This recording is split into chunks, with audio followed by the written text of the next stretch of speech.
O título desta palestra é Tiranos, Revoluções e Guerras. Parece um título horrível, mas é sobre isso que eu vou falar.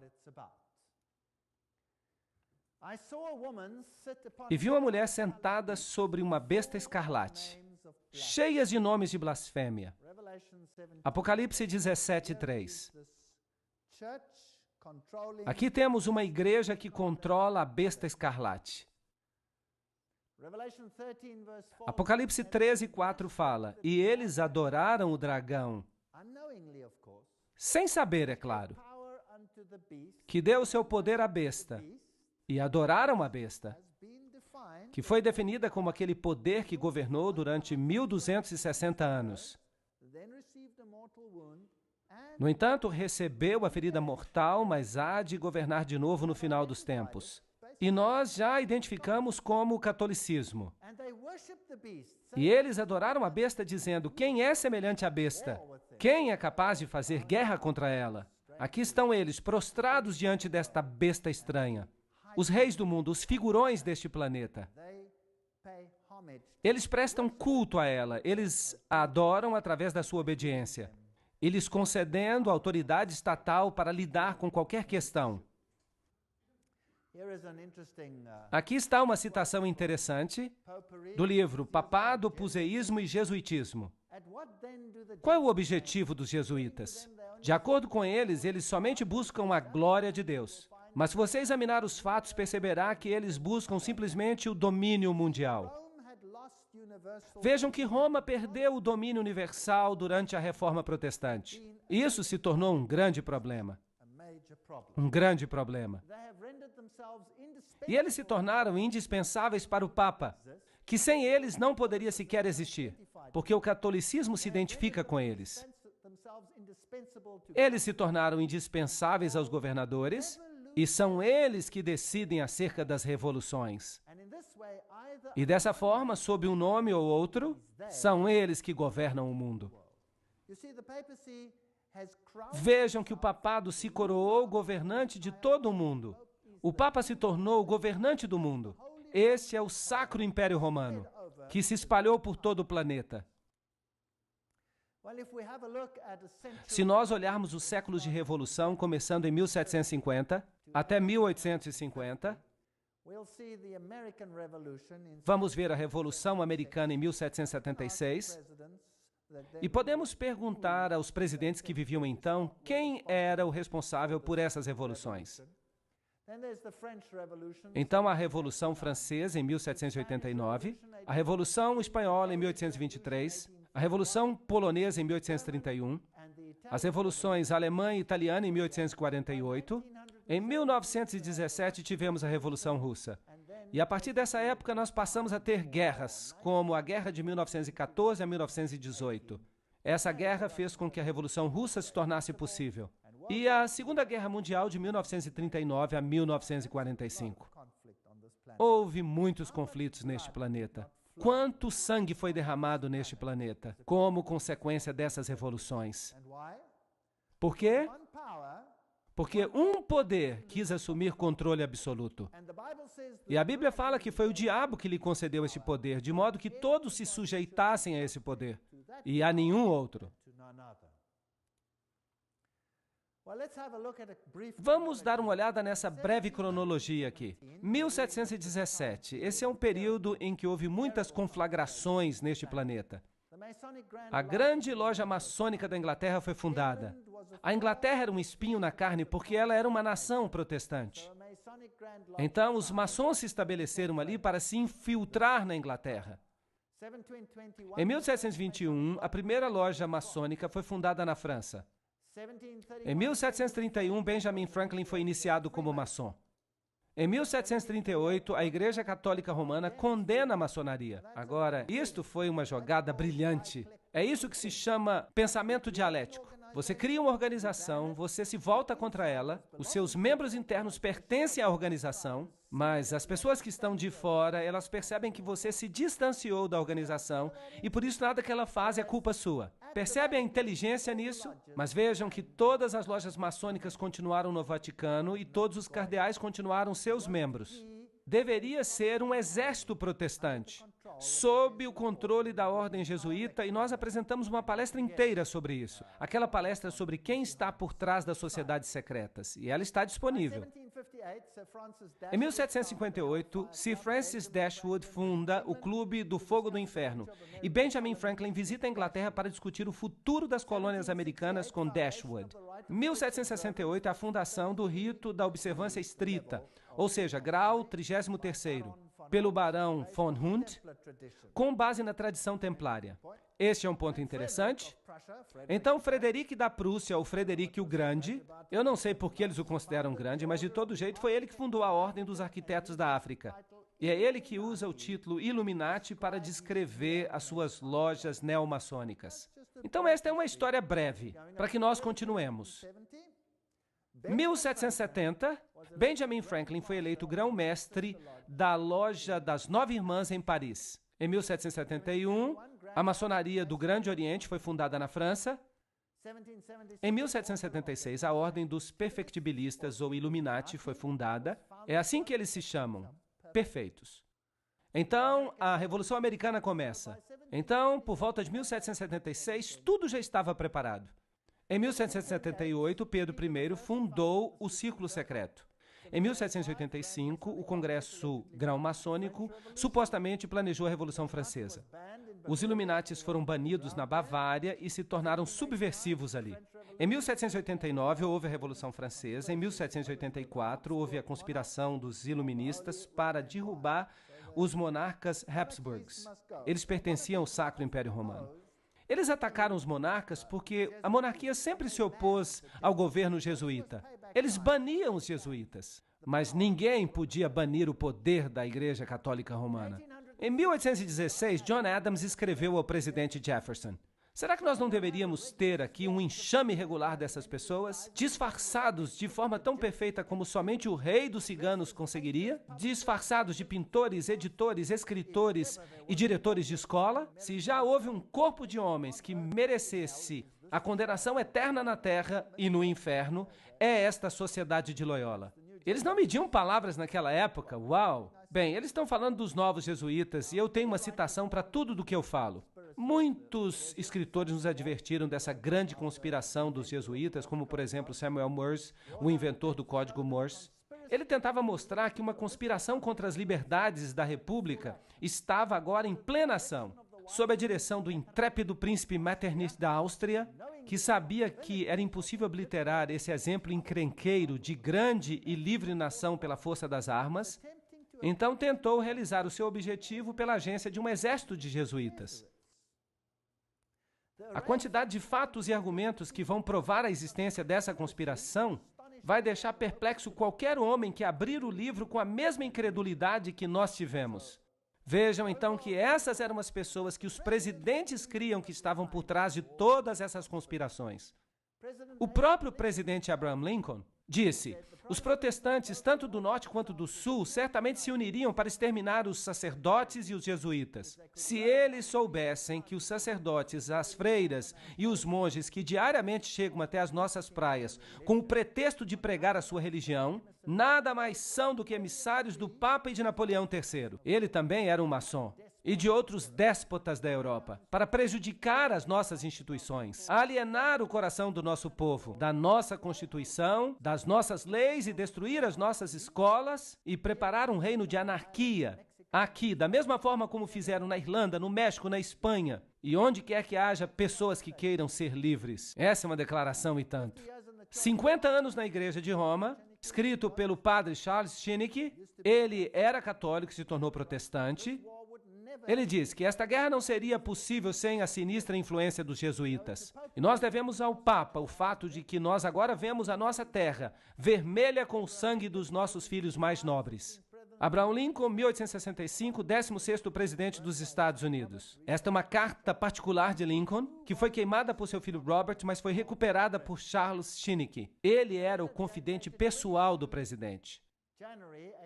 Numa carta com data de 22 de janeiro de 1870, Mazzini escreveu a Pike. Pike era um alto maçom. Ele escreveu um manual da maçonaria escocesa. Ele disse o seguinte: Devemos permitir que todas as federações continuem exatamente como estão. Tudo deve parecer como era no início, com seus sistemas, suas autoridades centrais e diversos modos de correspondência entre os altos graus do mesmo rito, organizadas como estão no presente. Mas nós devemos criar um super rito, que deve permanecer desconhecido, ao qual nós chamaremos os maçons do grau mais alto. Nós vamos escolhê-los. Com respeito aos nossos irmãos na maçonaria, esses homens devem prometer o mais absoluto segredo. Através desse rito supremo, nós vamos governar toda a maçonaria. E ela vai se tornar um centro internacional. Será o centro mais poderoso porque o seu endereço será desconhecido. Então, Albert Pike escreveu uma carta para Mazzini, com data de 15 de agosto de 1871, na qual ele disse que deveria haver uma ordem mundial. Uma única ordem mundial em que todas as nações do mundo se submeteriam ao controle de uma única organização. E para conseguir isso, eles fizeram planos. E há inúmeras citações para isso, eu coloquei várias delas na tela, porque alguém pode dizer, eu não confio nesta daqui, ou naquela outra, ou nesta outra. Então há referências aqui embaixo, referências aqui em cima, haverá referências em outros slides, de fontes diferentes. Ele disse, e por falar nisso, isso estava à disposição lá no Museu Britânico, e era exibida ali até que foi tirado dali. A Primeira Guerra Mundial, para derrubar o poder dos czares da Rússia, protetores da ortodoxia, e produzir um Estado comunista ateu. Será que isso aconteceu? Claro, e foi escrito muito antes do evento. Muito antes do evento. Isso foi escrito em 1871. Mas essa guerra começou em 1914. A Segunda Grande Guerra Mundial.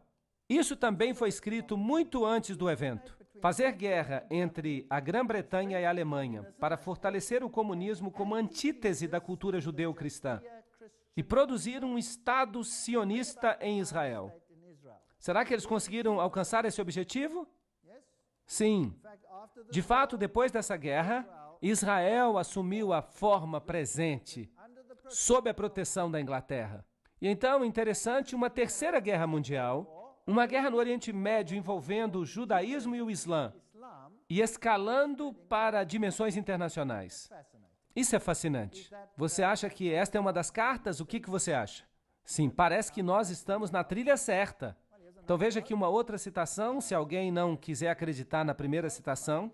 Mazzini com Pike desenvolveram um plano para 3 guerras mundiais para que eventualmente toda a nação pudesse se dispor a entregar a sua soberania nacional a um governo mundial. A Primeira Guerra deveria terminar o regime dos czares na Rússia. A Segunda Guerra deveria permitir que a União Soviética controlasse a Europa. A Terceira Guerra Mundial deveria ocorrer no Oriente Médio entre os muçulmanos e os judeus e resultaria no Armagedon. Interessante. Agora, como eles pretendiam fazer isso? Vamos ler o que Albert Pike escreveu sobre essas guerras e como essas guerras seriam desencadeadas. Aqui está uma citação. Devemos desencadear os nihilistas e os ateus. Vejam, o destruidor e os ateístas. E provocaremos um formidável cataclisma social, que em seu horror mostrará claramente às nações o efeito do ateísmo absoluto, a origem da selvageria e o tumulto mais sangrento. Então, por toda parte, os cidadãos obrigados a se defenderem contra a minoria dos revolucionários exterminarão esses destruidores da civilização. E a massa, desiludida com o cristianismo, receberá a luz pura através da manifestação universal da pura doutrina de Lúcifer. Será a destruição do cristianismo e do ateísmo. Ambos serão conquistados e exterminados ao mesmo tempo. Que plano inteligente! Então você esfrega os 2 sistemas que você criou, um contra o outro, e você criou o ateísmo como antítese contra a cultura judeu-cristã, e você faz com que haja uma colisão entre os dois, até que eles se destruam. E disso você vai obter uma nova ordem mundial e uma nova religião, que será muito mais esotérica e honrará a Satanás. Esse não é um plano muito esperto? Bem, ele tem alcançado sucesso. É por isso que em latim, ordo ab chaos, a ordem que vem do caos. Esse é o lema que a maçonaria usa. Aqui está um de seus documentos, lembram-se? E eu tirei essa foto numa loja maçônica. E Weishaupt, o pai do jacobinismo, Lembra-se que falamos sobre isso quando abordamos Apocalipse capítulo 11? O jacobinismo foi o poder que desencadeou a Revolução Francesa. Falamos sobre isso na palestra de Apocalipse 11. Queda da Bastilha, a liberdade e a razão como deusa, substituindo no trono o cristianismo. Então o cristianismo foi removido e começou um novo reino. A monarquia foi deposta. Luís VI e sua esposa perderam a cabeça. Maria Antonieta foi decapitada. E isso acabou com a monarquia. Então Robespierre, que era o líder dos clubes jacobinos, iniciou um reino de terror. E o derramamento de sangue, a sua violência, não tem rivais no que nós já vimos antes. E Voltaire foi o principal filósofo da Revolução Francesa. E vocês podem procurar em qualquer enciclopédia britânica. Essa enciclopédia vai lhe dizer quem era Voltaire. O que ele era? Jesuíta. Eles vão dizer que ele era um jesuíta renegado, que deixou a Igreja Católica Romana para escrever contra ela. Não, não, não. Ele estava simplesmente desempenhando o seu papel com perfeição, porque eles estavam estabelecendo uma antítese. Vocês se lembram do voto que o jesuíta faz? Que eu vou ficar dos dois lados e vou fazer isso com perfeição, desde que no final das contas a Igreja Mãe vença. Bem, segurar uma caneta é estar em guerra. No contrato social, o homem nasce livre. Por toda parte, ele está em cadeias. Um homem pensa que é mestre dos outros, mas ele permanece mais um escravo. Isso é verdade, mas e se você tiver criado a escravidão? Para criar a miséria, para causar a revolução. Será que isso é possível? Então, os filósofos se unem e eles escrevem uma nova Constituição. É a origem dos direitos humanos. Declaração da Revolução Francesa no século XVIII. A Declaração dos Direitos Humanos, o olho que tudo vê e pertence a Lúcifer, a serpente com a cauda na boca, a serpente doadora de vida, serpente eterna, e você tem esse chapéu jacobino esquisito aqui, no topo da espada. E se você observar esse conjunto todo, então você vai ver esse feixe de varas atadas umas às outras. Qual é o nome dessas varas? Vocês se lembram? Fasciae. Fasciae. Um feixe de varas amarradas juntas. E no topo das fasciae você tem esse chapeuzinho estranho. Era um chapéu jacobino. Vejam como ele era. Esta representação é melhor. Também é chamado de capuz frígio. Ele era usado em Roma antiga pelos escravos emancipados, como marca de sua liberdade, mas foi adotado na Revolução como o capuz da liberdade. É isso que eles dizem às massas. Mas eu vou lhe dar o significado real. Aqui está o deus Mitra. E aqui ele está matando o touro. E ele está usando um cachorro, uma cobra e um escorpião. E eles estão abocanhando as partes mais delicadas deste touro. Ele o está destruindo com animais impuros. Trata-se da guerra contra Cristo. Vejam o aspecto do seu chapéu. Seu capuz frígio. Então, trata-se do mitraísmo. E o catolicismo nada mais é do que mitraísmo.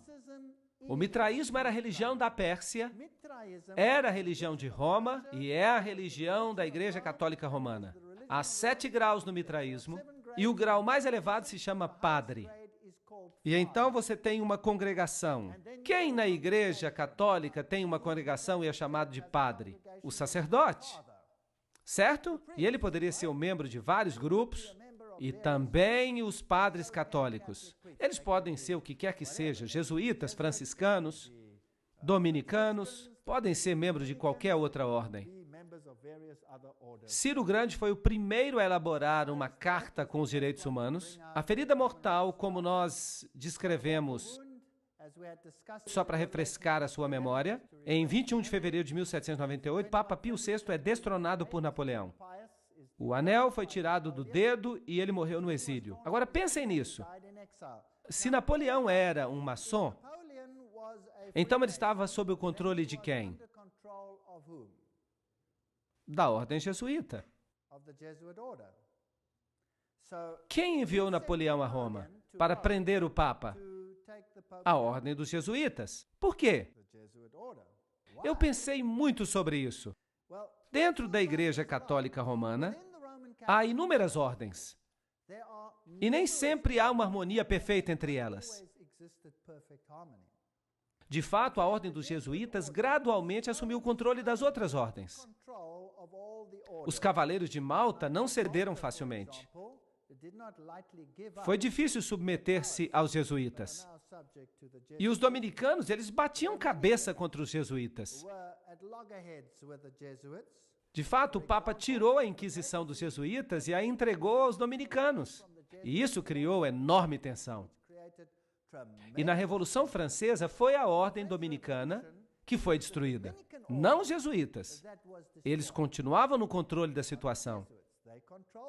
Então havia algumas questões dentro da própria igreja, e eles tinham que ser resolvidos para obter todo o controle da situação. E de fato, no Concílio de Trento, muitos católicos se levantaram e falaram: a palavra, e somente a palavra. Não pensem que tudo que já aconteceu na Igreja Católica foi sempre contra a palavra. Não. E Martinho Lutero, ele também teve o seu impacto. E então muitos estavam na linha e por isso a Igreja precisou de uma limpeza. Agora, havia outro problema. E o problema é o seguinte: a Reforma havia enquadrado Roma como anticristo. Agora, se a Reforma identifica Roma com anticristo, qualquer movimento que saia de Roma será olhado com o quê? Com suspeita. Então, por que não aparentemente destruir o papado e fazê-lo ressuscitar livre de tudo aquilo que era contra ele? Ressuscitado como um poder final em completo controle dessas organizações. Está fazendo sentido para vocês? Isso seria um truque legal. E tudo aquilo que havia acontecido com aquele papado fraco ali seria desconsiderado, porque não poderia ser dele. Deve ter outra fonte. É assim que as sociedades secretas trabalham. Elas funcionam por trás de fachadas, por trás de fachadas, por trás de fachadas. Então vamos ver o que acontece. Por volta de 1804, Pio VII observa Napoleão se coroando imperador. Então Napoleão assume os estados do Vaticano. Então parece que Roma está diminuindo. Mas em 1848, Mazzini ataca Roma e então o Papa vai para o exílio. Então o poder papal desaparece e os protestantes ficam relaxados, basicamente. E essa é uma coisa perigosa a se fazer. Berthier leva o Papa cativo, Weishaupt e seus amigos jesuítas cortam o acesso ao Vaticano, lançando e liderando a Revolução Francesa. Ao dirigirem a conquista de Napoleão da Europa Católica e, eventualmente, fazendo com que Napoleão colocasse o Papa Pio VII na cadeia em Avignon, até que ele concordasse, como preço da sua libertação, a restabelecer a ordem jesuíta. Os jesuítas haviam sido banidos mesmo na Igreja Católica. Imaginem isso! E eles se tornaram subversivos. E houve uma guerra, mas talvez eles tivessem sido banidos para dar a impressão de que havia uma guerra, porque você nunca pode estar seguro. Porque essas pessoas mentem muito. Eu estou falando da história, do que aconteceu. Essa guerra jesuíta contra o Vaticano foi terminada pelo Congresso de Viena e pelo Tratado de Verona, um tratado secreto de 1822. Vejam que isso é uma citação, eu só estou usando citações, eu não estou inventando nada. Depois que o Papa Pio foi liberto da prisão de Napoleão, ele formalmente restaurou a ordem jesuíta com uma bula papal. A bula é a declaração mais forte que o Papa pode fazer.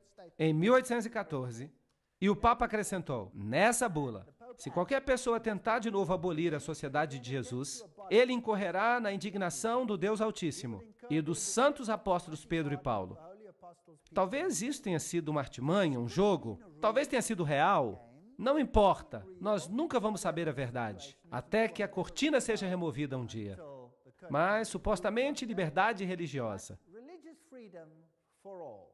E os revolucionários foram para as ruas. E eles fizeram o que achavam que deviam fazer. Aqui está José Bonaparte. 1768, 1866, se tornou rei da Espanha e ele se tornou um grão-mestre da maçonaria na França. Vejam que aqui você tem todas as conexões maçônicas e isso aqui foi tirado de um livro maçom.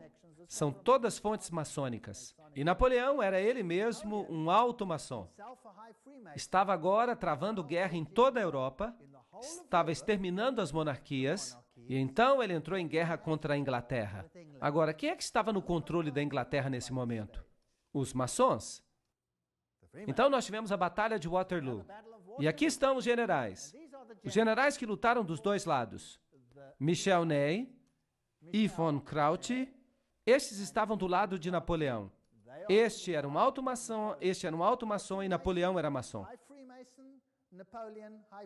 Do outro lado, o general Blücher. E quem sabe falar alemão vão se lembrar de um provérbio alemão que significa que o general Blücher foi aquele que deu mais trabalho para Napoleão. Ele era um alto maçom. G. von Scharnhorst também era maçom. Eram todos maçons. E essa guerra, será que ela era de fato uma guerra? Ou era uma guerra de mentirinha? E quem foram aqueles que orquestraram a Primeira Guerra Mundial? Kaiser Guilherme I, o que ele está usando? Ele está usando o avental de maçom. Ele era um maçom, era isso que ele era. E aqui está o Kaiser Frederico o Grande. Vocês estão vendo que ele também está vestido como maçom? E você pode encontrar essas figuras nos livros de maçonaria. Eles se orgulham de que esses reis todos eram maçons. Então, todas essas guerras foram planejadas por maçons. E quem é que governava os maçons? Os jesuítas? Vamos agora dar uma olhada nos Estados Unidos. Aqui está o Capitólio, esse grande prédio. Aqui está a pedra fundamental do prédio, construído maçonicamente em 17 de setembro de 1932. Porque naquela época, os Estados Unidos já eram governados por maçons. Claro que o povo comum não sabe disso, as instituições continuam as mesmas, mas estão sendo infiltradas.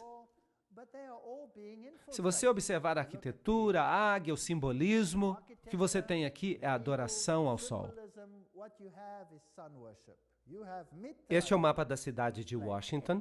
Este é um simbolismo maçônico. Você tem aqui um bode de cabeça para baixo no mapa da cidade. Aqui você tem o compasso.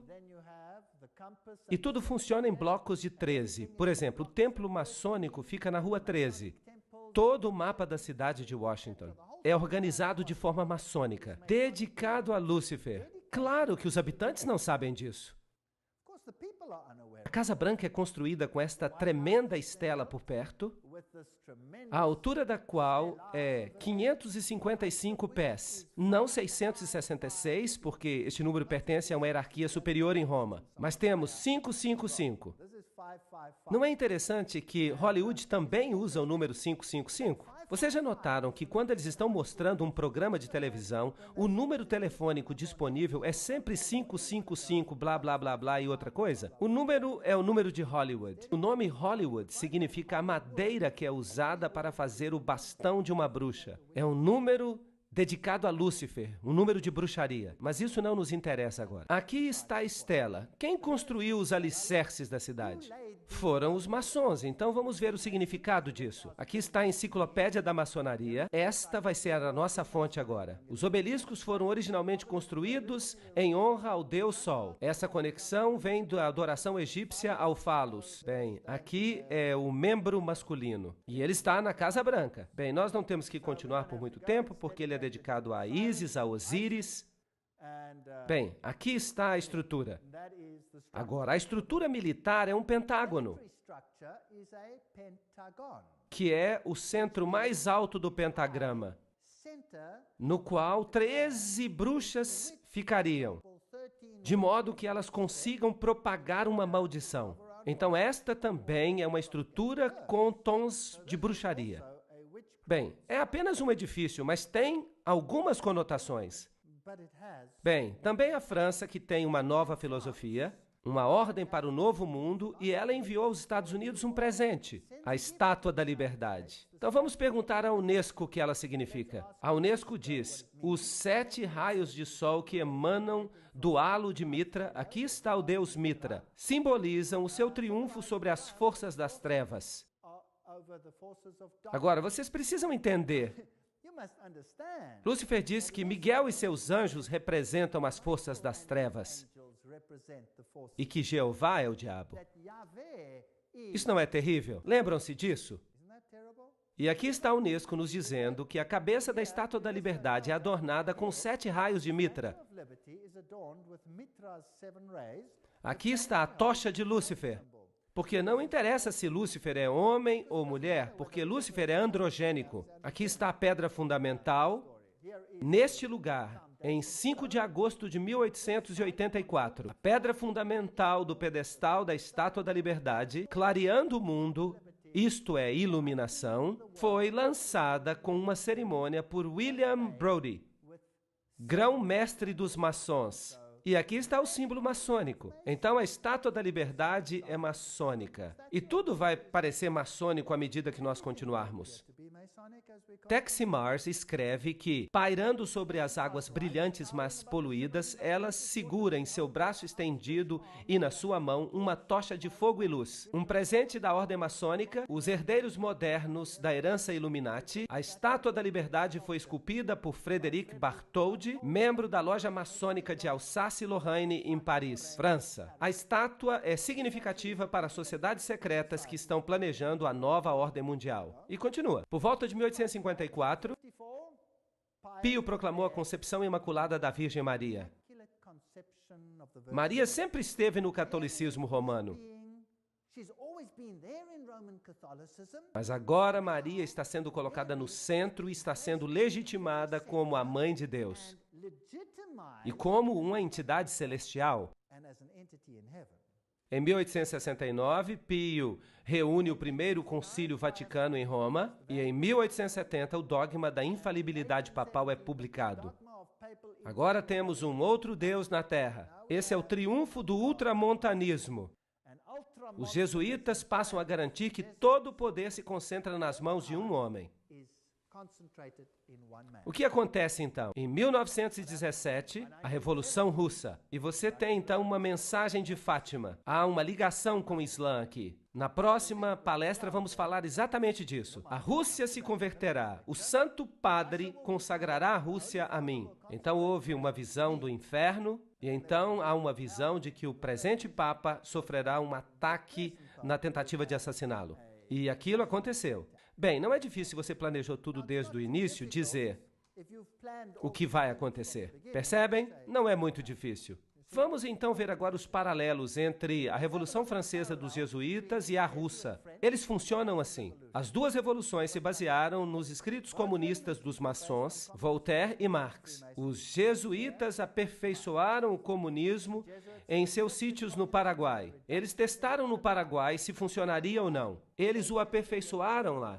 As duas revoluções saquearam as igrejas estatais, as duas revoluções terminaram com a monarquia. Em ambos casos, as dinastias Bourbon e Romanov haviam expulso os jesuítas. Eles foram embora nos dois casos, e eles não queriam arriscar de novo. As duas revoluções produziram repúblicas apenas na forma, mas tinham monarquias absolutistas no poder. Eram controladas pelas pessoas que estavam no poder. As duas revoluções declararam o ateísmo como a religião do Estado. As duas revoluções realizaram um reino de terror com uma polícia secreta de inquisição. E, imaginem, foi mesmo um reino de terror. Milhões morreram. Stalin é pessoalmente responsável pela morte de milhões de pessoas. As duas revoluções resultaram em ditadores militares responsáveis pela eliminação dos que discordavam. O mesmo padrão, se funcionou uma vez, por que não usá-lo de novo? As lições aprendidas nessas repúblicas platônicas, lá no Paraguai, elas forneceram a base para o Manifesto Comunista de Marx, pela qual toda a nação da Terra seria diminuída a uma redução guarani, assim destruindo a classe média branca protestante, à medida que restaurasse o feudalismo comunal da Idade Escura de César e do Papa. Isso é uma citação. É uma declaração forte, mas ela resume tudo. Então, Karl Marx, em 1844, escreveu o Manifesto Comunista. Foi neste momento que ele o escreveu. E ele foi publicado em 1848. Em 1928, um concílio papal na Alemanha influenciou o Partido Católico de Centro, tornando-o de direita, e ajudou a promover Hitler ao poder. Agora, quem é Adolf Hitler? Em 1929, Pio dissolve o Partido Católico. Ele já tinha feito o seu trabalho e as pessoas já estavam prontas para votar. E no mesmo ano ele se coroa como soberano do mundo. Que arrogância! Agora o Papa se tornou o soberano do mundo. No mesmo ano, ele assina alguns documentos. Agora, um governante precisa ter um país e ele então recebe de volta o seu pequeno estado, o menor estado do mundo. E agora, de novo, o papado volta a ser uma entidade política. Ele tinha estado morto, ele não era naquela época uma entidade política, e é por isso que a besta recebeu uma ferida mortal. E agora ele retoma o seu poder. E agora, de novo, ele volta a ser uma besta. A sua ferida foi curada. Está certo? É por isso que o jornal São Francisco Chronicle, quase citando a Bíblia, diz: ao assinarem esse documento, a ferida foi curada. Agora estamos prontos para a guerra. 1934. Na Iugoslávia, uma organização chamada Ustashi é fundada e ela é uma organização terrível. Seus membros acabam assassinando o rei Alexandre da Iugoslávia. Agora, os Ustashi são uma organização militar com aspectos nazistas e eles praticamente mataram os sérvios. Eles matavam todo mundo que era ortodoxo, forçando-os a se tornarem católicos ou a morrerem. Tinham que escolher um dos dois. Mas ninguém fala nada sobre essa matança que ocorreu aqui nessa época. Em 1941, a Croácia se declara independente. E a matança começa. Este é o homem que é agora Papa, o cardeal, o secretário de Estado Eugênio Pacelli. Aqui está a sua família, todos com conexões maçônicas. E eles também têm o Banco de Roma à sua disposição. E eles têm o dinheiro de Rothschild. E Rothschild tem conexões maçônicas. E aqui está Pio XII após a sua eleição. O seu claustro tem o número simbólico 13. É um número muito importante na maçonaria. E produziram para ele um selo com um triângulo maçônico. E aqui está ele com o símbolo maçônico, assim como Alexandre disse que tinha. E algo mais. A partir desse momento, o Papa passa a usar o éfode, uma pequena placa que era usada também pelos sacerdotes de Israel. Agora vamos fazer uma pergunta a Albert Mackey, um maçom do 33º grau, para explicar para nós o que isso significa. E ele diz: o sumo sacerdote da loja maçom do Arco Real de 1859 a 1865, nos Estados Unidos, declara na sua obra padrão, aqui está ele, é ele que declara, que o sumo sacerdote da loja maçônica do Arco Real oficialmente usa o éfode. Então, quem é o sumo sacerdote da maçonaria? Ali está ele, o Papa. Bem, Pacelli visitou os Estados Unidos e conversou com este homem, o presidente F.D. Roosevelt.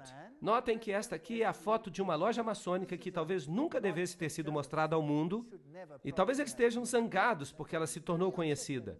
Mas ela mostra Roosevelt em sua roupa maçônica. E aí está ele com o seu capuz na cabeça. Aqui está recebendo um aperto de mão maçônico. Percebem como o aperto de mão maçônico é? E numa próxima palestra eu vou falar sobre o que tudo isso simboliza.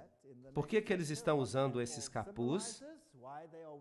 E ele nomeia Myron Taylor como emissário especial ao Vaticano. Vamos olhar agora uma lista dos líderes políticos da maçonaria nos Estados Unidos. Eu só vou fazer citação de fontes diferentes, de páginas da internet. Vocês podem verificar isso, só para mostrar quem está no controle atualmente. Nós vamos passar rapidamente por esses nomes, mostrando os graus nos quais se encontram. Bill Clinton, 33º grau. Newt Gingrich, 33º grau. Bob Dole, 33. Jack Kemp, 33. Storm Thurmond, 33. Colin Powell, 33. Jesse Helms, 33. Barry Goldwater, 33. Al Gore, maçom, talvez grau 33. Aqui está outro James Monroe, Andrew Johnson, James Garfield, McKinley, Roosevelt, é claro, William Taft, Franklin Roosevelt, Harding, Lyndon Johnson, Gerald Ford, Ronald Reagan, George Bush, todos eles, Yitzhak Rabin, Yasser Arafat, Príncipe Philip, Duque de Kent e muitos outros. Aqui está outra fonte. Saddam Hussein, isso é interessante.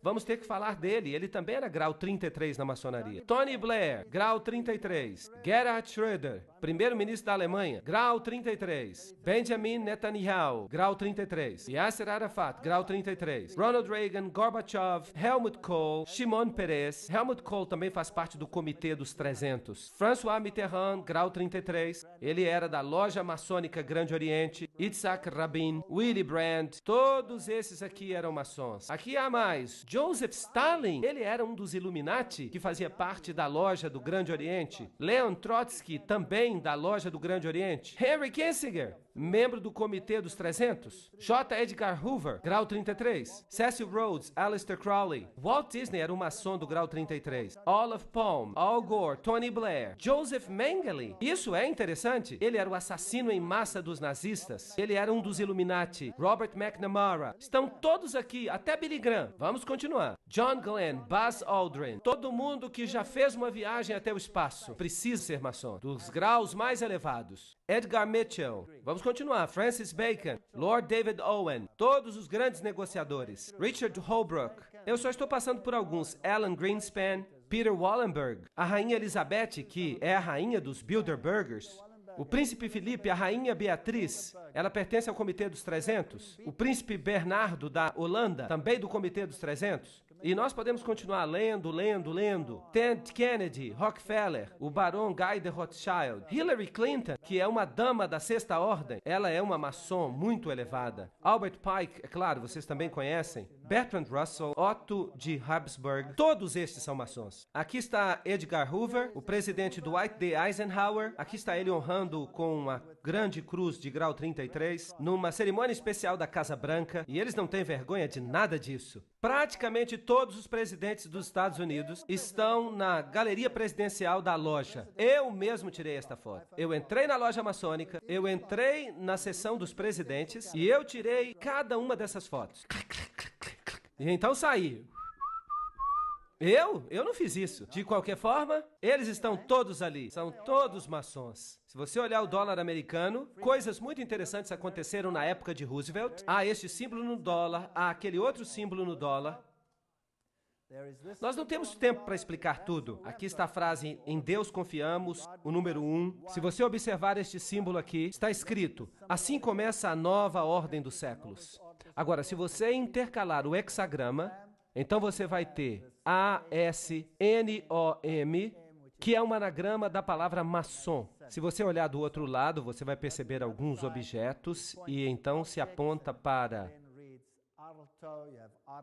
E então está escrito ARLTO, abreviatura de Arlington. Há muitas coisas sobre as quais eu poderia falar, muitas coisas interessantes. Se você observar o número 1, se você observar essa pequena meia-lua, há uma estrutura aqui. Será que você consegue ver? É um microponto. Você tem que olhar com uma lupa e você vai perceber uma pequena coruja na lua. E ao redor nós temos uma teia de aranha. Há muito simbolismo aqui. Agora, se você observar as moedas antigas, vai perceber que as antigas divindades eram associadas à coruja. E quando nós fizemos uma visita àquele bosque na Boêmia, o que eles adoravam lá? A grande coruja da Boêmia. E vocês viram os presidentes dos Estados Unidos curvados diante da coruja da Boêmia. Foi muito assustador. Agora, observem esse símbolo. Aqui está o olho que tudo vê, pertencente a Lúcifer. Ele ainda não está integrado à base do triângulo. Quando ele for integrado, Lúcifer terá o seu reino. Aqui está. Assim começa a nova ordem dos séculos. A nova ordem das épocas. E há 13 níveis aqui.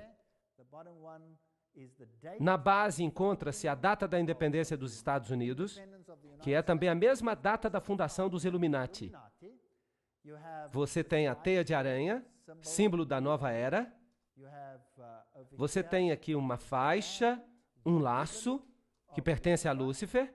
Você pode percebê-lo aqui, nesta Igreja Católica Romana. Aqui você tem Anubis, aqui você tem a Fênix, o símbolo de Júpiter, do deus Júpiter, a caveira com os ossos, e aqui está a fita. Estão vendo? Tem uma associação com Júpiter. Todos esses símbolos nos dizem uma mesma história interessante. Do outro lado, você tem este símbolo.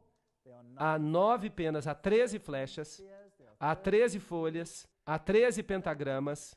Eles recebem a forma de um hexagrama. Você tem a águia, você tem uma declaração aqui, é pluribus unum, entre muitos um, ou seja, nós vamos unir todos os povos. Este é o simbolismo de uma nova ordem mundial. Está no dólar. O mundo todo será unido sob um governo central. E este governo será submetido ao controle de Lúcifer, não a Jesus Cristo. Agora, Jesus Cristo sabe disso, permite que isso aconteça e Ele está no controle. Ele nos diz de antemão que isso vai acontecer.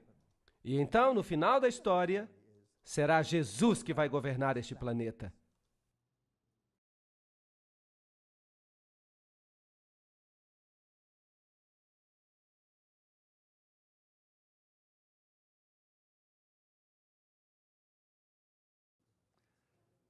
Na sessão anterior, estávamos vendo o simbolismo na nota de dólar. E vimos todos esses símbolos. Tudo é maçônico. E esses símbolos apareceram na nota do dólar depois da época de Roosevelt. Apocalipse 13:11. E eu vi outra besta vindo da terra, e ela tinha 2 chifres como de um cordeiro, e ela falava como um dragão. Vamos tratar desta profecia em detalhes, em uma outra palestra. E ela exercita toda a autoridade da primeira besta, e nós vamos descobrir que se trata do catolicismo romano, e faz com que a terra e seus habitantes adorem a primeira besta, cuja ferida mortal foi curada. Aqui temos um aliado protestante que vai reforçar as ordens católicas. Mas eu vou falar sobre isso em outra palestra, que se intitula Duas Bestas que Ficaram Amigas. Até a arquitetura é interessante. Aqui está a Basílica de São Pedro, aqui está o prédio do Capitólio. A arquitetura é idêntica. Claro que o prédio foi planejado, o prédio americano, pelos maçons. E quem é que controla os maçons? A ordem dos jesuítas. Agora vamos observar um pouco o simbolismo aqui. Vamos ver umas questões interessantes. Agora estamos prontos para a Segunda Guerra Mundial. E aqueles países que vão desempenhar os papéis mais importantes são os aliados. Este homem aqui, Winston Churchill, e ele era o quê? Maçom do grau 33. Nós já vimos o presidente Roosevelt na sua roupa de maçom. Ele era maçom do grau 32 ou 33. E aqui temos Stalin. Claro que ele era membro da Loja do Grande Oriente. Isso significa que ele era maçom de grau 33. Todos do mesmo lado. Trecho de um relatório do embaixador Harriman em Moscou ao Departamento de Estado no dia 30 de junho de 1944. Stalin pagou tributo à assistência oferecida pelos Estados Unidos à indústria soviética antes e durante a guerra. Ele disse que cerca de 2/3 de todas as empresas industriais na União Soviética foram construídos com a ajuda dos Estados Unidos e sua assistência técnica. O outro terço com a ajuda inglesa. Então, quem construiu a União Soviética? Quem a construiu? O Ocidente. O Ocidente a financiou e construiu. Aqui você vê Winston Churchill na sua loja maçônica druida, com todos os seus amigos druidas ao seu redor. Bem, eu estou falando de fatos reais, eu não estou fazendo conjecturas. Você se lembra de Pearl Harbor? Felizmente, os 50 anos da declaração de segredo já passou, e agora sabemos como fato, porque isso já foi revelado, que os americanos sabiam que Pearl Harbor ia ser atacado, não é verdade? E eles decidiram que eles não fariam nada a respeito. Por quê? Porque eles precisavam de um incidente para iniciar a guerra. A Constituição americana não permitia que os Estados Unidos entrassem na guerra, e eles precisavam de um incidente. Por isso, eles o criaram. De fato, isso é um assassinato em massa do seu próprio povo, não é verdade? Eles sabiam a respeito, já era conhecimento comum. Isso está nas notícias, acabou-se o pacto de segredo dos 50 anos, e agora ninguém mais pode negar isso. É um fato. Então, os Estados Unidos, já uma vez na história, matou milhares dos seus habitantes para permitir que uma coisa que não era possível antes se tornasse possível depois. Já que tiveram sucesso uma vez, vocês acham que eles podem repetir isso? Eu fico imaginando. E o outro lado? Hitler. Hitler disse: eu aprendi muito da ordem dos jesuítas. Até agora, nunca houve nada mais grandioso na Terra do que o sistema hierárquico da Igreja Católica. Eu repeti muito de sua organização no meu próprio partido. A SS foi constituída de acordo com os princípios dos jesuítas. Himmler, o chefe da SS, tinha uma conexão íntima com os jesuítas através de seu pai e irmão. Hitler falou dele: eu posso ver que Himmler é o nosso Inácio de Loyola. E Joseph Goebbels também era um jesuíta treinado. Então vemos os dois lados. Quem os controlava ambos? Os mesmos partidos. Isso é chamado de tese e antítese. Goebbels, Himmler, esses homens eram jesuítas. Eles eram fascistas. Adolf Hitler, fascista, usando o simbolismo do Deus Sol. A cruz maltesa, os símbolos do Deus Sol. Aqui está ele com Hindenburg. Ele mesmo era maçom. Tudo isso foi planejado. Ele ganhou os jovens para que ficassem de seu lado. Uma das principais personagens católicas a ajudar Hitler a assumir o poder foi Franz von Papen. E Franz von Papen era, obviamente, o líder do Partido Católico. Foi ele que promoveu a Hitler. Então pode-se dizer que a Igreja Católica promoveu a Hitler. Essas duas fotos têm significado maçônico, mas vamos falar sobre isso mais tarde. Vejam que os símbolos que o Terceiro Reich escolheram eram símbolos maçons. Vejam que houve uma aliança feliz no início, mas depois ela deteriorou. Percebam aqui uma saudação do tipo maçônico. Hitler se reuniu com os líderes da igreja e vejam aqui os cardeais fazendo a saudação a Hitler. Percebam que a igreja se envolveu intimamente com o movimento nazista. Aqui estão vários cardeais saudando a Hitler. O Papa e o Führer. Vejam que até hoje há uma dificuldade muito grande para que o Papa Pio seja canonizado por causa das suas conexões com o movimento nazista. Aqui está o novo bispo do Reich, Ludwig Müller. Ele era protestante, estava saudando a Hitler. Ele está apertando a mão com Hitler. Vejam que o bispo protestante anterior já não mais existia, porque Hitler o havia executado. Então, este aqui era uma marionete. Vejam aqui, católicos e protestantes, um do lado do outro. Tentem entender a guerra. Vamos pensar sobre ela. Quem é o problema em termos da Igreja Católica? Em primeiro lugar, a Igreja Ortodoxa no Oriente havia sido um problema, mas a Primeira Guerra Mundial resolveu isso. O czar tinha sido removido e a Igreja Ortodoxa foi sujeitada, como serão todas as igrejas, para que tudo pareça certo, ao ateísmo comunista. Mas os líderes do comunismo eram todos católicos. De fato, eu já viajei a muitos desses países e os mais velhos me disseram daquelas pessoas: agora nós entendemos. Porque os líderes do regime comunista, porque todos eles frequentavam a Igreja Católica. Se eles eram ateus, por que eles eram católicos tão bons? Esse exército poderoso é então construído, a Alemanha é dividida. O norte da Alemanha, e particularmente o lado oriental da Alemanha, é todo protestante. São luteranos, e todos eles são céticos em relação ao papado. Mas o sul da Alemanha é todo católico. Nos países ortodoxos, como toda a União Soviética, você tem a igreja ortodoxa controlando a mente das pessoas. Agora, desde que o comunismo assumiu, isso foi reduzido, foi sujeitado. A igreja ortodoxa foi sujeitada ao Estado. Então vem uma guerra tremenda. E os símbolos levados aqui são os símbolos de Lúcifer. São também usados na teosofia. Você pode vê-los aqui. Aqui está a suástica.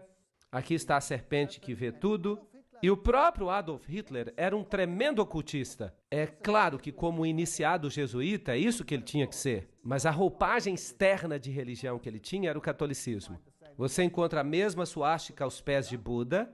E como eu já lhes disse antes, foi um sacerdote jesuíta, o padre Stempfel, não Hitler, que realmente escreveu Minha Luta. Então, um jesuíta escreveu o livro. A SS tem o mesmo símbolo da caveira e ossos. Notem aqui a caveira com os ossos cruzados. E aqui temos o lema: a minha honra é ser leal. O princípio da lealdade. A SS tinha sido organizada por Himmler de acordo com os princípios da ordem jesuíta e ela se transformou numa espécie de nova Inquisição. E qualquer pessoa que não obedecesse ao sistema era destruída. Nós lemos muito na literatura atualmente a respeito dos 6 milhões de judeus que foram mortos. Mas nós nada lemos sobre 2,5 milhões de pessoas brilhantes que viviam na Alemanha.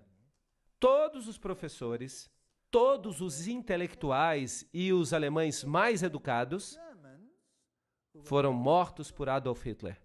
Vejam que um regime assim não pode tolerar as pessoas pensantes. Então eles diminuem a capacidade mental das pessoas. O que eles precisam ter são as massas e a elite, os catecúmenos e então, do outro lado, a superelite. Isso é irritante. Lembram-se daquele jornal jesuíta? Civiltà Católica? Esse é o órgão dos jesuítas. E ele diz, francamente, o fascismo é o regime que corresponde mais intimamente aos conceitos da Igreja de Roma. E o fascismo é fascinante. Desculpem-me o trocadilho. O fascismo tem apenas um líder central. Vejam, o Papa, eventualmente, um líder central. Um líder central e controle absoluto sobre as pessoas, e ainda assim as pessoas acreditam que são livres, porque essas pessoas obtêm tudo o que pedem. E vejam que, diferentemente do comunismo, as pessoas têm direito à propriedade, mas esse direito é um direito qualificado. E eu vou explicar isso numa próxima palestra. Aqui estão as fáscias, lembram-se delas, um feixe de varas, sempre acompanhadas por um machado que simboliza o poder sobre a vida e a morte, carregadas pelos oficiais romanos como símbolo de autoridade. Sob a República, o cônsul ou pretor, quando ele começava uma expedição, ele fazia os seus votos no Monte Capitolino. É onde o Vaticano se encontra hoje. Isso é muito simbólico. Ele era aclamado imperator, em outras palavras, um líder, por suas tropas. Ele decorava suas fáscias com flores de louro e, na sua volta, ele depositava garlândias sobre o Monte Capitolino. Tudo leva a Roma. É uma história fascinante. Onde você encontra as fáscias, você deve saber que Roma está por trás delas. As fáscias podem ter esta forma, ou então o machado pode estar no meio, ou pode ser uma lança, como foi na Revolução Francesa. Tudo isso aqui é fáscia. Onde as fáscias podem ser encontradas? Em 1888, a campanha do futuro presidente Grover Cleveland, Benjamin Harrison o derrotou, mas Cleveland foi reeleito para um mandato não consecutivo em 1892. Aqui está a águia em pé sobre 2 fáscias. Conseguem ver? Fascismo oculto nos Estados Unidos. Vocês sabiam que os Estados Unidos deveriam estar tão longe do fascismo quanto o Ocidente é do Oriente? Bem. Não é fascinante que, se você olhar o Capitol e você for bem alto lá no edifício, você vai perceber, aqui temos fáscia. Então, eventualmente, os Estados Unidos vão se tornar um país fascista. Ninguém creria nisso. Há 50 anos, há 500 anos, há 10 anos, talvez até mesmo há 5 anos. Mas hoje, o que vocês acham? Será que nós estamos vendo hoje um controle absoluto sobre os indivíduos, assim como acontecia na época da SS? Será que uma nova lei vai aparecer para proteger as pessoas em relação ao Estado? Sim ou não? Vocês já ouviram falar da lei dos patriotas? Muitas leis interessantes vão aparecer. Que tipo de governo é esse? Interessante? Aí está. Vocês sabiam que a fáscia por trás do pódio da Assembleia Legislativa em Washington, D.C.? Nós temos uma espécie de machado de ouro. Sim, o machado das fáscias. Parece que eles sempre souberam isso. Só estão esperando uma oportunidade. Aqui temos moedas romanas antigas com as fáscias. Aqui estão as fáscias atrás de uma moeda de 10 centavos. Nos Estados Unidos, com a chama ali. Fáscias também no dólar americano. Aqui temos a insígnia da Guarda Nacional. Ela tem fáscias. Há fáscias na Estátua da Liberdade. Vamos ler o que Anthony Sutton... Lembram-se desse homem? Ele escreveu sobre caveiras e ossos e ele foi educado nas universidades de Londres. Ele era um pesquisador da instituição Hoover. Era um homem importante. Vamos ver o que ele tem a dizer. Como a ordem cria guerra e revolução. Nós falamos sobre caveira e ossos. Eles são os Illuminati e eles são os jesuítas. Eles trabalham por trás dos bastidores. A história operacional da ordem só pode ser compreendida dentro do panorama do processo dialético hegeliano. Hegel foi o homem importante que disse que sempre precisamos criar dois opostos, a tese e a antítese. Ele disse, esfregue um no outro, não importa quantas pessoas morram nesse processo. Então você vai conseguir o que você realmente queria. Desse axioma se segue que o conflito controlado pode criar uma história predeterminada. Por exemplo, quando a Comissão Trilateral discute a administração de conflito, nós já lemos esta citação antes, então vamos pulá-la. A síntese, ou seja, a aproximação, buscada pelo estabelecimento, é chamada de nova ordem mundial. Sem administração de conflito, essa nova ordem mundial nunca vai existir. As ações individuais e aleatórias na sociedade jamais levariam a essa síntese, porque elas são artificiais, portanto, elas precisam ser criadas. Você escuta sobre uma guerra aqui, outra guerra acolá, você escuta falando de revoluções. As revoluções precisam ser financiadas, mas ninguém fala sobre quem financia as revoluções.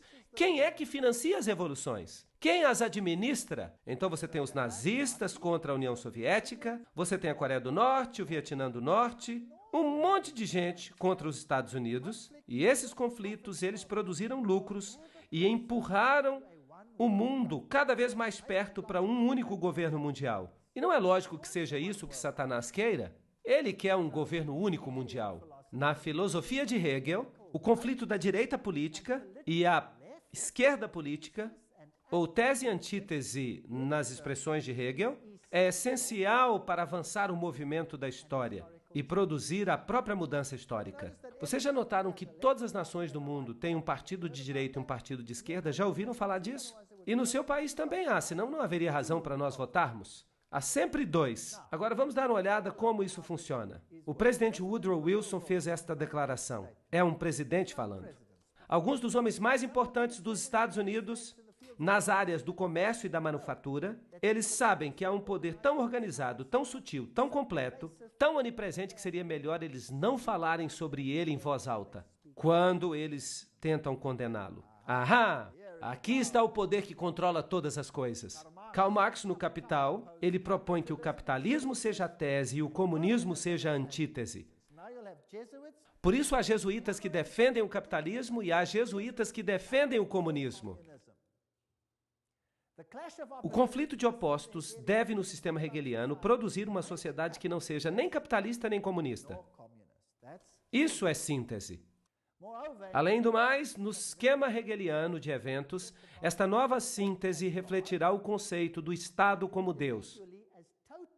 E o indivíduo será totalmente subordinado a esse Estado poderoso. Qual é, então, a função de um parlamento ou de um congresso para os hegelianos? Essas instituições existem meramente para permitir que os indivíduos sintam que suas opiniões têm algum valor e para permitir que um governo tire vantagem de qualquer sabedoria que o camponês pode acidentalmente demonstrar. Certo? Agora vamos ver o que o próprio Hegel fala. Vocês vão ouvir agora o grande filósofo Hegel, a quem todos os políticos se inclinam. Ele diz, em virtude dessa participação, a liberdade e o orgulho subjetivos, com sua opinião geral, os indivíduos podem se demonstrar palpavelmente eficazes e desfrutar da satisfação de sentir que eles valem alguma coisa. Em outras palavras, não passamos de idiotas. Quando você vota, em quem você está votando? Eu vou lhe dizer para quem você está votando. Eu sempre falo isso. Você vota ou para o diabo de rosa ou para o diabo de azul. O voto não faz diferença alguma, é uma anedota. A política é uma piada.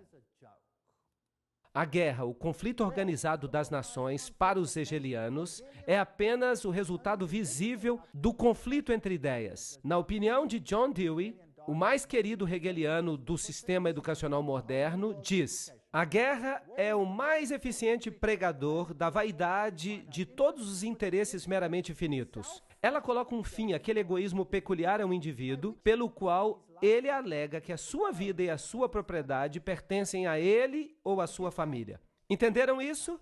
Você pode dizer, claro que Roma não acredita assim. Ah, eu vou lhe mostrar algumas bulas papais que vão fazer os seus cabelos arrepiarem. Compare isso com o espírito e a letra da Constituição dos Estados Unidos. Ela diz exatamente o oposto. Para esses elitistas, o Estado é supremo. E a elite autonomeada que governa o Estado age de fato como o próprio Deus na Terra. Os outros não passam de catecúmenos. Massa, gado. Os livros das faculdades apresentam a guerra e a revolução como resultados meramente acidentais das forças em conflito. Nesses livros você encontra a evidência de que as revoluções precisam de financiamento e que a fonte desse financiamento é, em muitos casos, Wall Street. Os veículos operacionais para a criação de conflitos. A chave da história moderna está nos seguintes fatos. Os elitistas estão intimamente associados aos marxistas e nazistas. Eles participam dos dois lados, porque o que eles criaram não passa de um jogo. Neste memorando, nós apresentaremos o conceito de que a história mundial, certamente desde 1917, reflete deliberadamente o conflito criado com o objetivo de causar uma síntese, uma nova ordem mundial. Vamos ver como funciona. Aqui está a ordem. A tese é a Rússia marxista. A Segunda Guerra Mundial acontece. A antítese é a Alemanha nazista. Quem os financia? Quem financia os russos? A companhia Guarantee Trust. E quem financia os nazistas? A companhia Guarantee Trust. E então você tem a companhia W.A. Harriman, etc. E você tem as mesmas pessoas deste outro lado.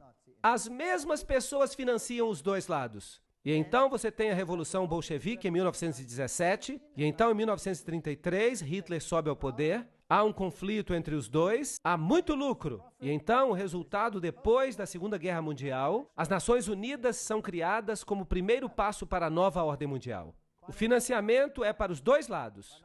Em 1948, a corrida armamentista. Em 1950, Maria passa a receber peregrinações. Em 1950, Francis Matthews diz que é necessária a guerra nuclear com a Rússia e começa a disputa entre os dois. Vejam quantas pessoas foram mortas por Stalin.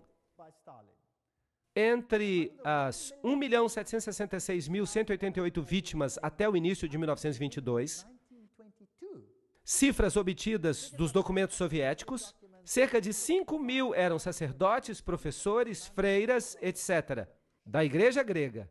Mas logo a perseguição se estendeu aos milhões de luteranos, reformados, batistas, metodistas e especialmente os cristãos menonitas. A circulação da Bíblia não foi apenas proibida, mas passível de exílio. Foi isso que Stalin fez. Stalin matou milhões. Nós ouvimos de 6 milhões de judeus, mas é melhor pensarmos em termos de 30, 40, 50 milhões de pessoas quando falamos de Stalin, o maior assassino em massa que este mundo já conheceu. Foster Dulles, presidente Kennedy. Qual é a história aqui? Aqui está Kennedy, e ele é casado com esta jovem Jacqueline. E eles começaram a dirigir os Estados Unidos em direção a um tremendo conflito. Todos os presidentes têm jogado esse jogo. Eventualmente, esse presidente morre. E este aqui assume. Lyndon Johnson. Querem saber algo interessante? Um presidente tem que fazer um juramento à Bíblia para que ele possa assumir o cargo. Vocês sabiam que Lyndon Johnson se recusou a fazer o juramento pela Bíblia? Lyndon Johnson fez o juramento com a juíza Sarah T. Hughes. Logo após o assassinato, a juíza trouxe uma pequena Bíblia para que fosse feito o juramento. Mas esta foi substituída por um missal romano, um livro de missas, que estava no avião. Então ele se recusa a jurar pela Bíblia, ele jura pelo missal católico. Isso não diz algo, não é interessante? Eu acho isso muito interessante. Então por que esse presidente teve que morrer? Ele era católico, afinal das contas. Será que é possível que nem todo católico seja tão facilmente enganado? Aqui está o desfile das motocicletas passando. Aqui está a senhora Kennedy ajudando os agentes. O agente Clint Hill sobe no carro. Ele sobe na traseira depois do tiro no presidente. Aqui estão as rosas que ela recebeu. Muito interessante. Aqui está Dallas. 22 de novembro de 1963. John Fitzgerald Kennedy, 35º presidente dos Estados Unidos, visitou Dallas. Isso é interessante. Vejam o número 11 ali em cima. Aqui está o edifício. Aqui está o edifício de onde ele saiu. Ele foi aparentemente assassinado daquela janela. É isso que dizem. Aqui está uma visão mais ampla. Aqui está a placa. E eles escreveram ali o que aconteceu. Em 22 de novembro de 1963, esse edifício ficou notoriamente conhecido quando Lee Harvey Oswald, e alguém teve o trabalho de sublinhar isso, supostamente, atirou no presidente John Kennedy e o matou. A maioria das pessoas não crê que Lee Harvey Oswald assassinou o presidente. O carro do presidente veio por esta rua. Esta árvore ainda não existia. E o tiro saiu daquela janela lá em cima. E o assassinato aconteceu mais ou menos no lugar onde eu estou em pé para tirar esta foto. Note que quando o carro veio aqui, ele estava deste lado da estrada. E imaginem centenas de pessoas em pé de cada lado da rua. E aqui há uma pequena elevação e você pode avançar um pouco mais nela. Você vai chegar até uma cerca. E se você olhar dessa cerca, você vai ver a rua aqui. E aparentemente, quando os tiros foram disparados, cerca de 100 pessoas, inclusive a polícia, eles não correram na direção do edifício, eles correram para essa elevação na direção da cerca. Então, por que eles correram para frente do presidente e não para trás do presidente? Aparentemente, se diz que Lee Harvey Oswald deu tiro por trás e ele foi o único a dar tiros. Ele deu um tiro por trás e o atingiu aqui. Seria um tiro maravilhoso, por falar nisso. Só há um problema. A cabeça do presidente não foi para frente, ela foi para trás. E ele então o atingiu na garganta. E havia uma pequena entrada na frente e uma saída enorme por trás. E eu pergunto, o tiro chegou pela frente ou por trás? Pela frente? Não apenas isso. Houve tiros também de outros lugares. E eles se intercalaram de modo que todos eles atingiram o presidente. Há evidências que até mesmo o motorista, que era canhoto, se virou e deu um tiro no presidente com um revólver também. Ele foi acertado inúmeras vezes. Das testemunhas que correram na direção da cerca, cerca de 100 deles, quase todos eles, exceto por uma ou duas mulheres que foram ridicularizadas, foram também assassinados. Isso não é estranho? Você não acha que seria estranho todas as testemunhas morrerem? É estranho. Este foi um dos maiores encobertamentos a existir. Aqui está a cerca. E quando você olha para cá, era assim que era. Alguém por trás da cerca poderia atirar. Esta seria a visão de trás da cerca. Eu tirei esta foto. E o carro estaria aqui. E ele teria atingido o presidente desta distância bem curta. E ele teria atingido pela frente. E é interessante que a cabeça do presidente se moveu para trás e para o seu lado esquerdo. Uau! Assim. Isso significa que ele deve ter recebido o tiro do lado da frente? Certo? Isso não é lógico? Muito bem. Será que sou eu que estou dizendo isso ou isso é conhecimento público? Isto é conhecimento público. Mas, no entanto, é negado pelo governo. Ele só tem um bode expiatório, Lee Harvey Oswald. Aí está o lugar onde Kennedy morreu, bem na direção daquela cerca.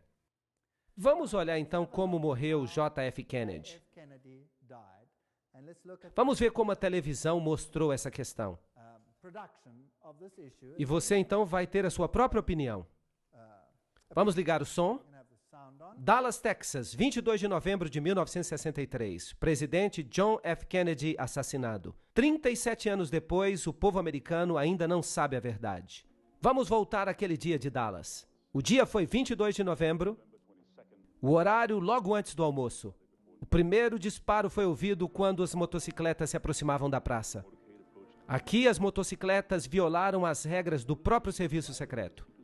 Quando o carro virou, ele diminuiu a velocidade de 60 para 15 km por hora. Foi aí que os disparos foram ouvidos. Por 6 segundos, os ocupantes do carro de Kennedy foram atingidos por balas. Kennedy colocou a mão na garganta. Então sua cabeça explodiu.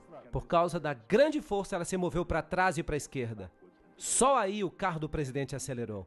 Lyndon Johnson, o novo presidente, criou uma comissão federal para investigar o caso.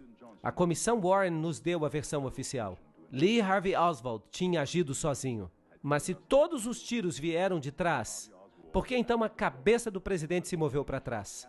E por que tantas pessoas, inclusive a polícia, não correram em direção ao armazém de livros onde Lee Oswald estava, mas na direção da cerca?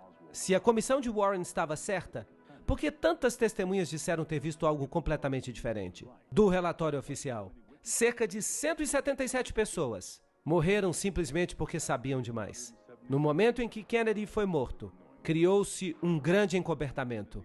As testemunhas foram ameaçadas e muitas foram mortas. Jean Hill, entrevistada logo após. Um tiro foi ouvido e ele pôs a mão no peito. Então houve um intervalo. E então 3 ou 4 tiros foram ouvidos de novo. Nessa hora, a escolta acelerou. Conosco agora está Jean Hill, que estava mais perto do carro do presidente no momento dos disparos do que qualquer outra pessoa. A senhorita Hill é uma professora primária em Dallas e ela tem vivido sob o medo de morrer nos últimos 29 anos. Eu entendo que 2 homens que se diziam agentes do serviço secreto entrevistaram você logo depois do assassinato. O que eles perguntaram? Eles me perguntaram o que eu tinha visto, eu disse a eles. Eu tinha visto o presidente ser atingido, eu tinha visto o atirador e que eu tinha ouvido de 4 a 6 tiros. Mas eles me disseram que eu não tinha ouvido mais do que 3 tiros. Você foi entrevistada por outros policiais? Sim, eu fui entrevistada por um outro inspetor. Ele tentava o tempo inteiro desacreditar as coisas que eu dizia. Ele me acusava das coisas mais ridículas, de ter um caso fora do casamento, que eu estava buscando publicidade e que eu era uma mentirosa. Nós encontramos os fatos reais e certamente ninguém, nos 25 anos que se passaram, refutou as nossas conclusões básicas. Foi o inspetor que inventou a teoria da assim chamada bala mágica. Ele diz que a mesma bala passou por Kennedy e pelo governador do Texas, John Connally. Mas a bala foi encontrada mais tarde, virtualmente intacta, na maca de hospital de Connally. A verdade, se ela tivesse sido conhecida, se ela tivesse saído, teria revelado que foi uma conspiração para matar o presidente, e ela necessitava de um bode expiatório, alguém que pudesse levar a culpa. Havia coisas demais que nós não deveríamos ter visto, como o teste de parafina dado a Oswald, que provou conclusivamente que Oswald não tinha disparado o rifle naquele dia. Ou a câmera espiã encontrada em posse de Oswald, que lhe havia sido dada pelo governo americano. Ou a carta de Oswald ao nosso senhor Hunt, pedindo a sua próxima missão. O único Hunt que nós conhecemos neste caso é Howard Hunt, da CIA, que tinha um escritório juntamente com Oswald em Nova Orleans. O escritório pertencia a Guy Bannister, um membro do FBI.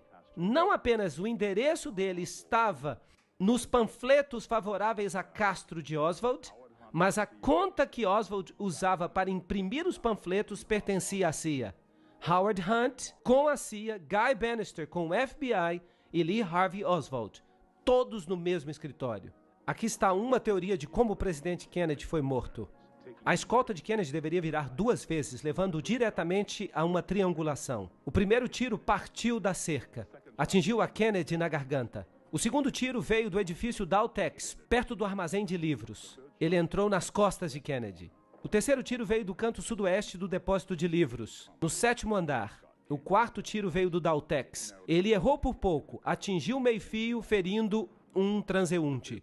O 5º e o 6º disparos foram feitos quase simultaneamente, do depósito e da cerca. Ambos atingiram a cabeça de Kennedy. Um da parte de cima, movendo-o para frente, e então, um instante mais tarde, um de cima, movendo-o para trás. Outra teoria inclui o motorista, o agente do serviço secreto William Greer, como um dos atiradores. Observem o motorista atentamente. Aqui você vê o passageiro na frente, virando para trás, olhando para o presidente. Em vez de pulando para ajudá-lo, ele volta-se para frente. O motorista agora está se virando. A arma aparece e ele dispara. Você o verá repetidamente nessas sequências. Kennedy já foi atingido na garganta. Ele está caindo para a esquerda. O motorista agora começa a virar. O seu braço esquerdo passa por cima do ombro direito. E ele dispara agora. De novo você vê o motorista virar. De novo a arma aparece. Ele está se virando de novo. A arma aparece, ele dispara. Você pode ver claramente ele se virando. A arma aparece sobre o seu ombro direito. Uma das primeiras atividades de William Greer, o motorista, depois que a limusine presidencial chegou ao Hospital Parkland, foi conseguir um balde e uma esponja com água. E ele começou a lavar o sangue e pedaços de cérebro que estavam na limusine do presidente. Há uma nova teoria sobre o assassinato de John F. Kennedy. Um cientista do governo diz que as fitas da polícia dão nova evidência de um segundo atirador. Se pudesse ser provado que o barulho na fita é um disparo e que ele de fato veio daquela colina cheia de grama, então teríamos evidência de que havia um segundo atirador, além de Harvey Lee Oswald. Mas até agora, poucos concordam com as conclusões a que chegou Thomas. Eu gostaria de saber por que demorou tanto para que esta informação e a verdade fosse exposta. Em primeiro lugar, ela não foi exposta ainda, e eu não acho que ela jamais o seja. Os segredos do governo têm uma finalidade, e uma finalidade apenas. Não é impedir que os inimigos saibam o que está acontecendo, mas é impedir que o povo americano saiba o que está acontecendo. E toda evidência que existe, ou pode ter existido, que implicaria o governo no assassinato de Kennedy, pode-se ter certeza que essa evidência foi agora destruída. Então, mesmo que mostremos tudo agora, as chances de resolver o assassinato de Kennedy e atribuir a culpa a um partido suspeito é quase impossível. Por que alguém mataria um presidente dos Estados Unidos tão popular? Kennedy estava alterando o status quo. Ele sabia que ele não podia mais confiar na CIA. Ele estava transferindo as operações secretas diretamente para os chefes de Estado. Logo depois disso, ele despediu Alan Dulles, que tinha sido diretor da CIA desde 1953. Kennedy continuava a fazer inimigos, embora evitasse confrontações. Ele até ordenou que as tropas americanas saíssem do Vietnã. Bem, vocês perceberam o motorista se virando, se vocês conseguiram. É difícil de ver. Você viu a cabeça virando para cima. Você deve ter visto tudo isso. O livro Assassinos do Vaticano diz que depois do fracasso da invasão da Baía dos Porcos, o presidente Kennedy mudou. Por causa da traição do Conselho de Jesuítas com respeito às relações estrangeiras na pessoa de McGeorge Bundy, ele procurou quebrar a CIA em milhares de pedaços. Agora, a CIA é o serviço secreto. Para que quebrar isso? Então ele exigiu a volta da moeda americana até o padrão de ouro. Isso era um grande problema. Isso pararia o tesouro americano. E uma outra coisa que ele disse, eu vou separar a igreja do Estado. Eu acho que isso foi um grande engano.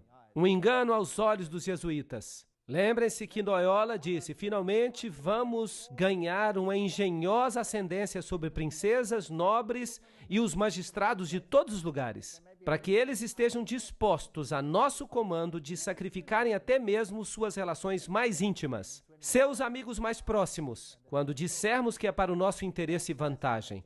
Isso é fascinante. Nós sabemos que Jacqueline Kennedy cresceu num convento jesuíta. Mas vamos deixar assim. Um dos principais escritores dos discursos de Nixon durante 3 anos inteiros foi o padre jesuíta, reverendo John McLaughlin. Ele escrevia os discursos de Nixon por um salário de $32 mil por ano. Era muito dinheiro naquela época. E aqui está o próximo presidente, Gerald Ford. Era um maçom de grau 33. Eu tirei esta foto eu mesmo numa loja maçônica. E ele assina dizendo que é um maçom de grau 33.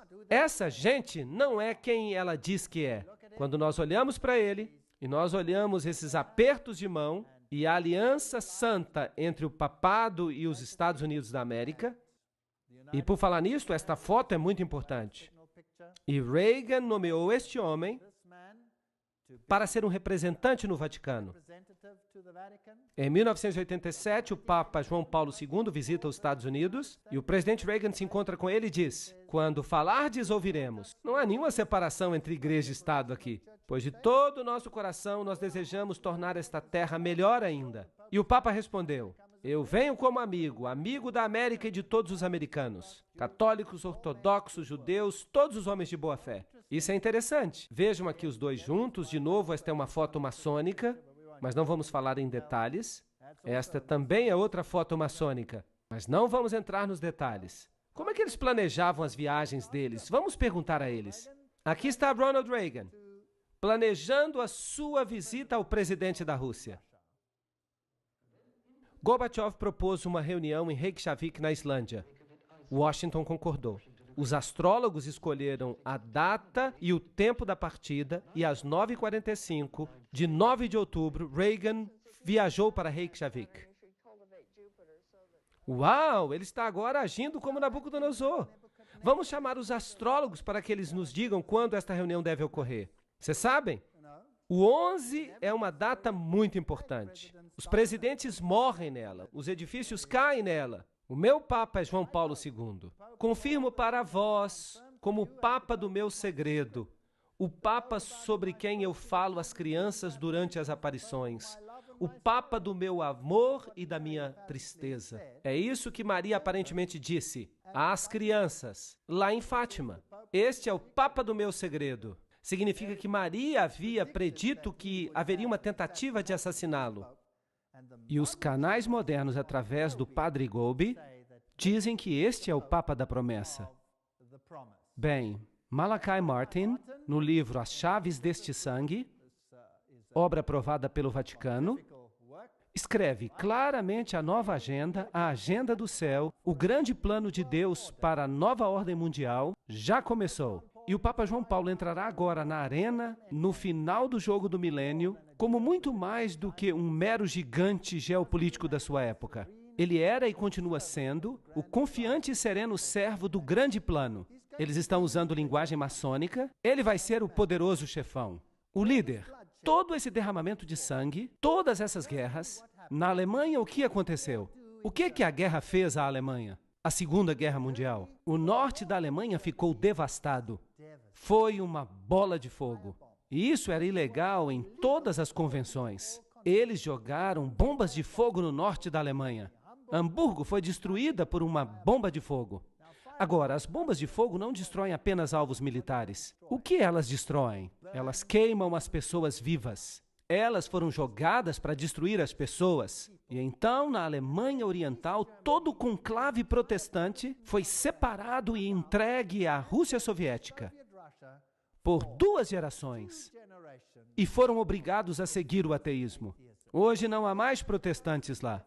O protestantismo foi destruído, a Igreja Ortodoxa foi subjugada, todos ficaram sujeitos a Roma. Milhões de sérvios morreram. Milhões. Houve uma matança nesses últimos séculos, como o mundo jamais viu antes. Por quê? Para obter total controle do mundo.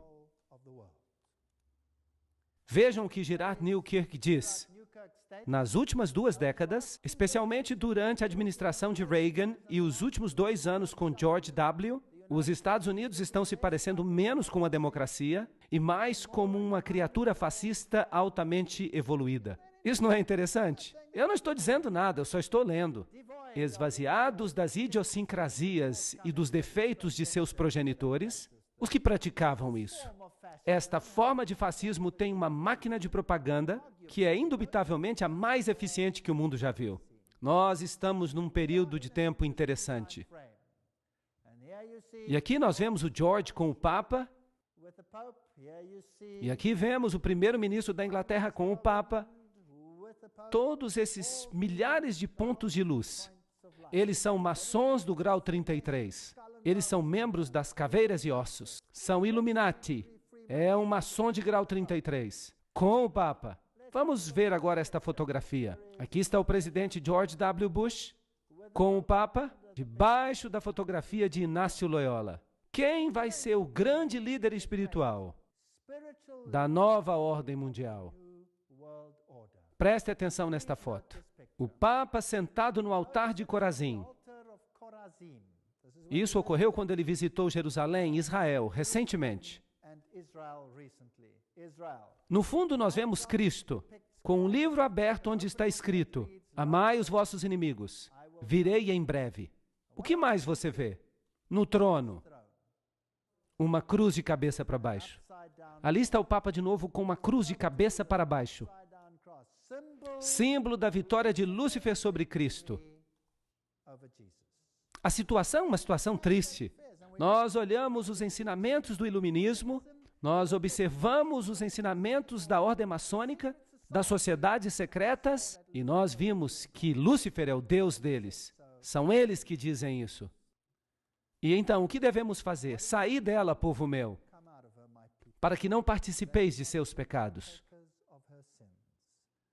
Eu creio que nós estamos no limiar da história. Eu acredito que os eventos finais estão se desdobrando. E eu creio que nós não precisamos ter medo, porque Deus disse que Ele lhes daria a oportunidade para que eles se revelassem. A apostasia final contra Deus vai terminar na maior vitória que o universo já testemunhou. E logo, o reino da glória começará. Bem, se você pensa que nós estamos falando de um futuro distante, eu tenho uma notícia para você. Está às portas. Jesus está voltando. Obrigado.